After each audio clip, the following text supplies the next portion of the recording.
ABNGs, welcome to another episode. Hey, and it's happening today. Before we move on, let me just give a disclaimer. Look, I have a cold. I have my weapon here. So, if you see me blowing my nose, accept it like that. Before we move on, look, our WhatsApp group was on fire last weekend. Oh my god, I enjoyed your premium energy, guys. If you're here watching this video and you were in the WhatsApp group, look, all you gotta do is go to the comment section and type I was there. It was late. A couple of people also won a couple of nice small gifts, 2,000 naira credit here and there. 3 people got to get rewards, but it was exciting, it was fun, it made my weekend. I'm not even gonna lie. I remembered in periods of my weekend, or some days I would just remember like a comment or something somebody said, and it would just make me smile or laugh. Like, it was really cool to connect with you guys personally like that. Some of you didn't believe it was me until the tail end.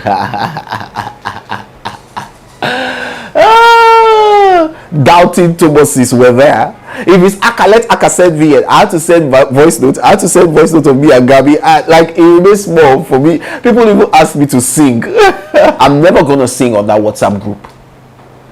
If you are there believing and hoping that one day it go happen, it no go happen. Okay, thank you. But thank you all so much for coming out. And if you don't know what I'm talking about, subscribe and check our community notes. Thanks. Anyways, I think there should still be 1 or 2 spaces for one of you to just join. I think it's just one more space. So if you are wise, go and look for our post on community or 3 videos past on the YouTube channel, and you'll see the link to joining the WhatsApp group. You're welcome.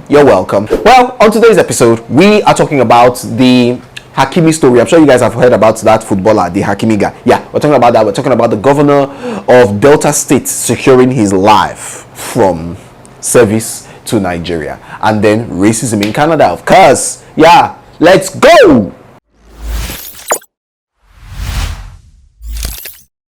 So, I know you all have heard the Hakimi story, but still, I want to bring it here because we must talk about it. We must what? Talk about it.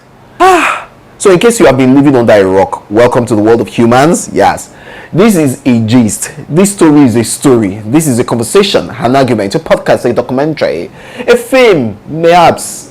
This is the news of the year. Things they happen. Things they occur. So there's this footballer. He goes by the name Hakimi. Mind you, Hakimi means the all-wise. Hakimi, you are wise, oh. You are wise, sir. No, you deserve the name. I dropped my heart. Wisdom personified. But there are 3 types of wisdom: godly wisdom, earthly wisdom, devilish wisdom. Yeah, I shall know that this one is not godly wisdom. Yeah, the footballer Hakimi got married to a 33-year-old actress, Hiba Abuk, in 2020. Now let's go back to that info. He met this beautiful actress in 2018. She was 31 then, and Hakimi, the wise one, was 19. My ABNG is 19. It's either from the beginning this was suspicious, it was a suspicious something, or there was just a special love about this too, or there was something special about this guy. Because for you at 19 to hook and hold a 31-year-old lady, there may have been something special about him. But love has no age. Oh, sweet love. This lady is 12 years older than her husband. Yeah, he's 24 now and she's 36 years of age. That's unique, quite unusual, unique, but it's not like something we've never seen before, and it's not like it hasn't succeeded where we've seen it. We know that the president of France, Emmanuel Macron, got married at the age of 29 to a 54-year-old woman. And many years later, now they are still together and happy. So it happen. As long as both parties clearly respect and understand each other, it's fine. Now it gets interesting. Hakimi, the wise one, was accused of sexual, abuse. by another lady when his wife Abuk traveled with the kids. Now apparently before even this, their marriage has been going through so much, struggling, struggle here and there, grasping for straw. Well, this was now the straw that broke the camel's back. This allegation of him raping a lady. She talks, say she don't do again. And the guy is like, what do you mean? But she's like, is it because I married you? Small but like you? Because you have money, you think you have money? You know what? I will leave you and collect that your money. Enough is enough. She even went on to label the marriage a failed project from the beginning. That means that she knew that from the beginning it was a failed project, but she still entered. Hey, he harsh small, but auntie, you know the good church? What if he cried and begged you and said, please, I want us to be happy? But, bad girl say, it's over. Now, I can imagine Hakimi in his mind smiling in his chest when she threatened him and said, I'm going to take all your money. Baba Hakimi, no pim, no talk, pim. Football money is good money. I hear that this guy earns about $1 million a month and has an estimated net worth of $24 million, which will only rise as he's growing older, getting more stronger in the football game, because he's still a young guy. But what I am thinking of is, how can somebody be earning $1 million a month and still have $24 million net worth? That's small compared to how much. How is he spending this money? Or maybe tax, yeah. Well, his estranged wife, Abuk's net worth is about $2 million. So Abuk was like, see, I want 80% of that your money, which is about $8.5 million. Now, she's like, when I take that $8.5 million, you can take the rest. Keep it for yourself, because I'm going to take care of the kids. Obering, bruh. I don't say Hakimi don't fall for ground. He dey laugh. Say, this girl, you're going to discover the truth soon. Right then, cut, they realized that Hakimi gets paid every week. But the entire money goes to his mom's account immediately. Like, his wealth and everything is literally signed to his mother. So she then sends him 20% of what his earnings are every month. He can use that one to buy chin, perfume, live that life, Well, this Obonga revelation meant that Hakimi did not have anything. He didn't have so much to his name. Everything, his own property, everything is in his mother's name. Honestly, we can argue this all day. But this is either incredibly smart or very devilish. It's devilish. For me, if you ask me, I say it's devilish, I beg. Wow. Now, it doesn't end there. I say it doesn't end there. Not only does Abuk get nothing from Hakimi, we've now heard from the grapevine that she has to pay him divorce settlement. Because on paper, legally, she's richer than he is, and he doesn't have much to his account. So in betting terms, it's called Hakimi Be Abuk Ni Handicap. Yeah, chai. Before I read people's reactions, ABNGs, I have question, and you have to answer me, I beg. How do you know what your husband does with his money? How do you not have money conversations? Shouldn't you, if you are in the abroad life, shouldn't you people talk about prenup first? I get that Hakimi married quite young to someone way older than him, so his family might have put this as a protective measure. Or even before he met this woman, the mother was like, so that you will not squander, oh yeah, be putting your money inside my account because I know the kind of son I have. So this might not have been to do her anyhow. This might have been before she even came, because he was quite young when he started earning money. So this family might have been feeling the type of way about her. I just be like, you want to marry this woman, but for you to marry her, oh yeah, we have to protect you and protect the family, because now that he's a full-fledged adult, they didn't transfer the money back.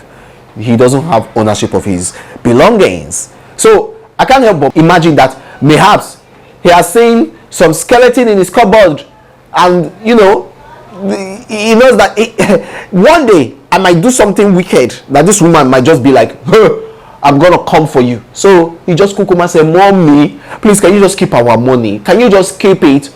Oh, the underage behavior, nuances, everything. The mother that did this thing and has just been, my daughter-in-law, how are you? Ha ha ha ha. Yeah, no problem. Woo! Woman to mother, woman, mother to mother. This is wild. If you ask me, this mother should be the one that kept the money in money heist. Oh yes, because this is some Hollywood shit. This boy, na serious mommy's boy. Now, let me read some trending Niger takes on Twitter.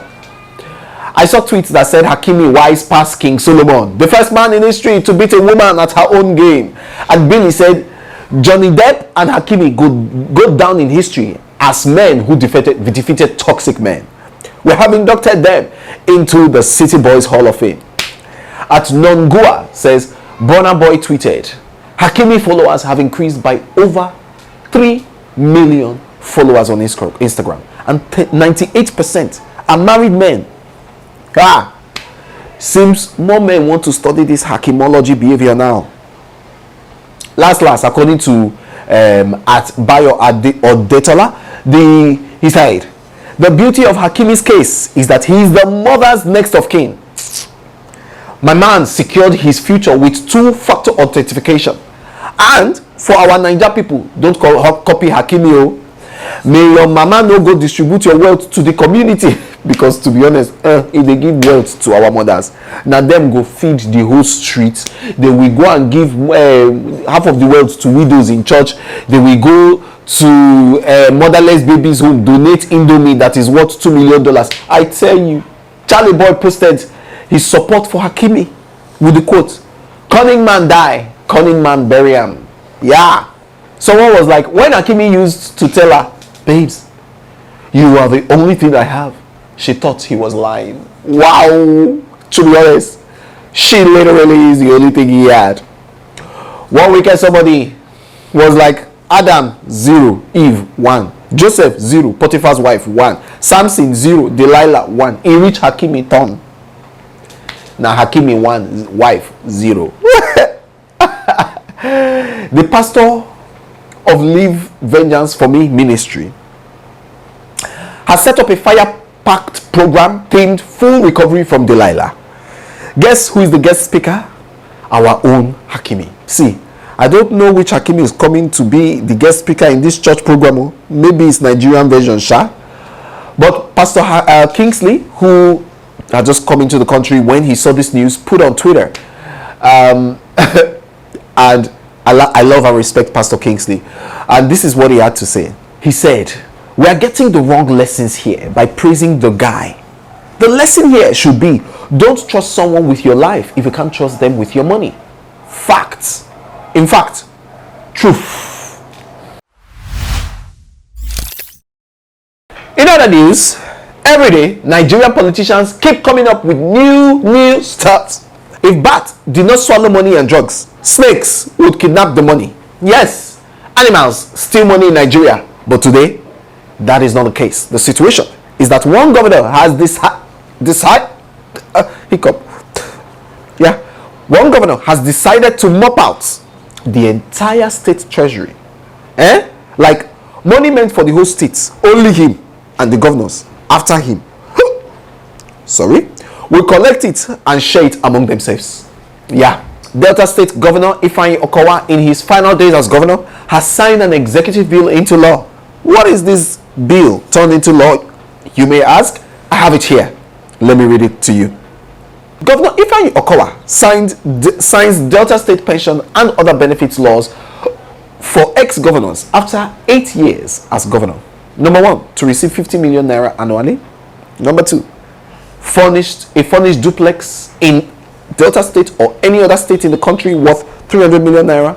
Number 3, 350 million naira, 350% gratuity of the basic salary for the first tenure, 450% gratuity of the basic salary for the second tenure, pensions of 70% of the salary of the first tenure, pensions of 80% of the salary of the second term. Number 7, medical treatment for himself and the members of his immediate family. Number 8, 2 vehicles including a utility vehicle not below the sum of 20 million naira each every 2 years. Number 9, 2 armed policemen and 1 DSS officer. Number 10, 15 days annual vacation in any place of his choice and the other benefits. Number 11, an office with 4 ADs. Each of the 4 domestic workers will earn 100,000 naira monthly. ABNGs, where do we start from this analysis? I have many questions. First, from where will the money for all these things come from? Answer me. Are these entitlements for life or for what? As in, did he give his life for Delta States? If we spend all this money on people who are not contributing productively to the state, which money will be left to provide for the people? I beg. So there are unpaid salaries of hundreds of people, civil servants, pensioners, but only this man has the right to take 50 million naira and all these other things: cars, vacation, medical bill spending. So you can take 50% annual salary, 40% gratuity, 450% gratuity of second term, plus 350% gratuity of first term. Only you. Then your workers, your 4 ADs are entitled to 100,000 naira. Human beings are wicked. This is the man that went with PDP to be vice president. This is the man. If you are robbing the country when you are governor like this, how much will you rob when you become vice president? Oh my God. How many pensions and gratuities will one person take? In all the time that civil servants have been working, how many years, different positions before they leave or retire, do they take gratuity and pensions for all the different stages or all the different years that they worked? Oh my God. ABNGs, please tell me how we take B for una office. Because if when you people leave your office, do you still take gratuity, pensions and all the benefits for life till you enter into another office? Why is their own different? Why is governor own different? When they collect 2 pensions? Or me, I don't know what's in the happen. Let me just leave this entertainment life and go into office work now. Please drop your comments below, because I also don't understand how Nigerians are letting these people get away with stuff like this. How are Deltarians, Niger Deltarians, allowing this to happen? You are from Delta and you have seen this happen. Una never enter streets. I want to quickly understand something. I beg. You people allowed this to happen? You didn't hold your law officials by the neck and say, you better repeal that law. Thank God these people are not in charge of our daily bread. But the truth remains that this money can be used to give us supportive environment to thrive and so many other things. Infrastructure, make the state better. But politicians, listen to your conscience. Better don't kill your conscience, because this is criminal. What did I say? It is criminal. It is selfish. Before we move on, I need you to do something for me, and I'm not asking for my pension. Please, I just want you to subscribe to this channel. If you have not shared this video to someone before, please don't do that. Share this video with just one person. Yeah, one. Then like and comment this video. Thank you so much. Thank you. That's all. That's all. And guess what? All of this is free. No money, no gratuity involved. Whatever you give us, if it's like, comment, share, we will take. Thank you. Thank you. This story is one that hits me so deeply, because I'm a stickler for treating people at all levels in life with kindness and respect. Sorry, I beg. I'm having kata, I'm having hiccup. So this video where I did record, this thing, we keep pushing. Yeah, we keep pushing, because we must finish this video by force. Anything that is trying to stop us from recording this content, we no go green. Now, going back to what I was saying earlier, no one has to go through the kind of treatment that I'm choosing to talk about. To lend my voice to this whole issue, I have to. On Sunday, a Nigerian living in Canada tweeted about the horrible and very unfair experience of his wife and their 12-week-old baby, what they went through at the hands of bully. Now, according to him, this woman took my wife's seat, and when approached to get up, she refused and gave my wife the middle finger. From where? Now, the staff of Flair Airlines did nothing. They even threatened to eject my wife and 12-week-old baby from the plane for demanding a seat that they paid for. See, guys, this is plain injustice and discriminatory at that. No explanations whatsoever. I just hope this man or the woman, the wife, sues them and gets justice. Such things should not be happening in 2023. We can and should do better. But now, my take on this. Most of you, where they run, leave Nigeria, go another man land, Oyibo land. I need to jackpot. See, when they do their own, what they give you is what you will take. Yeah, we can say there is a system and structure to stop them from, making it extreme. But what is wrong in us staying behind and making sure that we fix what is wrong here? Because whether you go there, you cannot put in as much. Like, what you go do? You can't. In your home country, then they give you stress. You go abroad, then they give you stress. But you can't do much there to change it than here, because one day you are still tied here. One day you go still come back. Will you want to meet it in a worst situation? Those people have done well and to make their own systems and structures work. Why can't we do the same here? We have to sit down here and make sure, because that's what the politicians want. They want us to leave this country for them, so that they will steal all they can and keep stealing. Their children will keep stealing. Meanwhile, us will go, they run, they come out for the country, leaving it for them. No, Nigeria is our inheritance. It is our inheritance. Yeah. So please, as much as I implore you to go there and fight for justice and all of that, but think about it. Why don't we make sure that we are strategizing and putting in all our resources into making Nigeria work for us?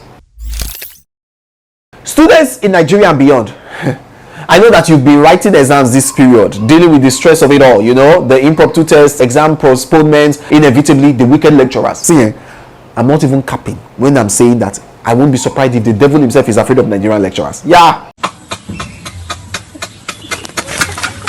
Those ones, they have carried wickedness on their head like puff puff and have run with it. So for every student dealing with a lot right now, my heart is with you. We from the Akah Bants team, myself, my entire family, we are wishing you all the best. I'm rooting for you every day, all day. Lecturers can be a pain. So imagine like slight shock and pleasant surprise, if I might add, when I saw this video.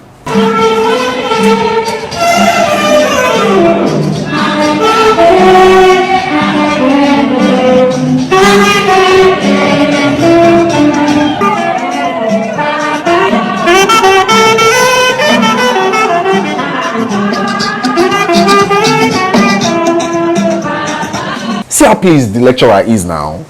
Good person, better human being. If you are the lecturer, teacher, instructor, in short, even YouTubers that are teaching people how to do makeup or make pancake, you are part of the lecturers I'm talking about. Take your notepad and start writing. I must be kind, I must be a good lecturer, I must give my best in teaching. Truth is, people are going through a lot already. Students are going through a lot in Nigeria. So don't add your own wickedness to their a lot. I use God beg you. If you're a lecturer, your parent is a lecturer, send this video to them. Let them watch. If you're a lecturer watching this, please make a decision that I will not be wicked. You will not be wicked. All right? Well, we have come to the end of today's episode. It has been exciting. It has been an exciting ride, ABMGs. I know I'm going to be, for most of you who are in the WhatsApp group, I'm going to be coming there, like a thief in the night. You will not know when I'm going to come. I will not announce it, but I will be coming. All right? 30 minutes before I come in, my management will announce that Akah will be coming in soon. So you guys, I'll be there. I don't know how often I'll be doing it, but when I feel like, I need some love for you guys, I'll be coming. All right? I loved recording this episode, and I love coming on here every time to gist with you all. Before I go, please make sure you subscribe to the channel, make sure you like, make sure you share this video, and also leave a comment. All right, bye guys.